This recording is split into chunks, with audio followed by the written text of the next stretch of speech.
Welcome to ज्ञानमार्ग philosophy. आज हम Descartes की theory of acceptance of external world को डिटेल में लर्न करेंगे। जब डेकार्टिस को पूछा जाता है कि what are the things on we can doubt, तब डेकार्टिस बोलते हैं कि each and everything in this world are doubtable. और हम अपने सेंस ऑर्गन के ऊपर भी डाउट कर सकते हैं, जो हमें सेंस एक्सपीरियंस होता है उस पर भी डाउट कर सकते हैं। इसका मतलब तो ये हो गया कि we doubt the existence of external world, कि ये हमारे ड्रीम में तो नहीं चल रहा है। ये जो पूरा वर्ल्ड है और हम जो एक्सपीरियंस कर रहे हैं वो हमारे ड्रीम में तो नहीं चल रहा है, क्योंकि जब हम ड्रीम देख रहे होते हैं तब भी हमें वो चीज असली ही रियलाइज होती है। जब हम अवेक होते हैं, जब हम जाग जाते हैं, तब हमें रियलाइज होता है कि वो तो एक ड्रीम था, वो फॉल्स था। So we can doubt on the external world also, because it is not clear and distinct idea कि external world है। तो डेकार्टिस को जब ऐसा पूछा जाता है तो डेकार्टिस 3 पॉइंट देते हैं for the proof of acceptance of external world.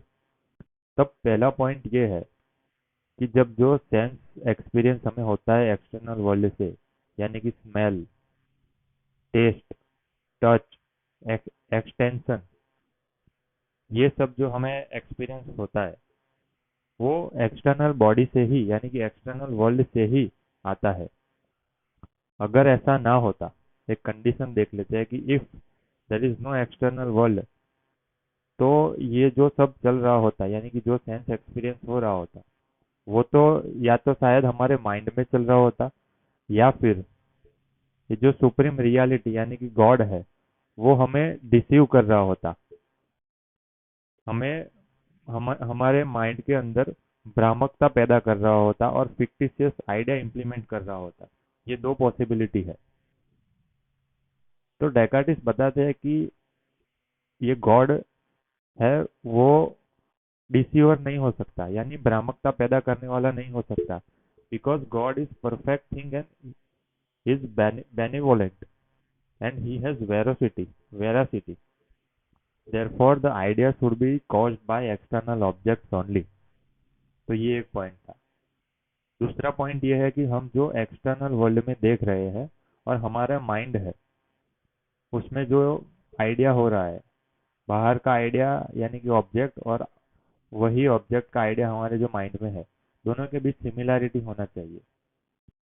तो वो कैसे हो रही है? तो Descartes relies on veracity of God, to prove that idea in our mind are the same as the objects and their attributes in this world। तो ये हो गया second point. And third point ये है कि ये जो ऑब्जेक्ट्स है, प्राइमरी एंड सेकेंडरी क्वालिटीज जो है, यानी कि objective and subjective ideas of external world है, उसको डेकार्टिस ने कंसेप्ट ऑफ मोड के through changeable quality of substance को एक्सप्लेन करने का ट्राई किया है। यानी कि ऑब्जेक्टिव और सब्जेक्टिव आइडिया को कंसेप्ट ऑफ मोड से एक्सप्लेन करने का ट्राई किया। ये था 3 points. And the fourth and most important point ये है कि डेकार्टिस बताते हैं कि ये जो गॉड है वो इनफाइनाइट है और परफेक्ट बीइंग है। तो उन्होंने ह्यूमन बीइंग को फाइनाइट इंटेलेक्ट बनाया है और इनफाइनाइट विल वाला बनाया है। गॉड ने ही ह्यूमन को फाइनाइट इंटेलेक्ट यानी कि फाइनाइट शक्तियों वाला और इनफाइनाइट विल यानी कि अनंत विल वाला, अनंत इच्छाओं वाला बनाया है। तो इसलिए ही सेज कि ह्यूमन बीइंग के लिए बेटर है कि फेलिएबल इंटेलेक्ट बनना रादर देन इनफेलिएबल वन। इस तरह डेकार्टिस ने ये 4 पॉइंट दिए हैं for the existence of external world. तो इसका क्रिटिसिज्म क्या है?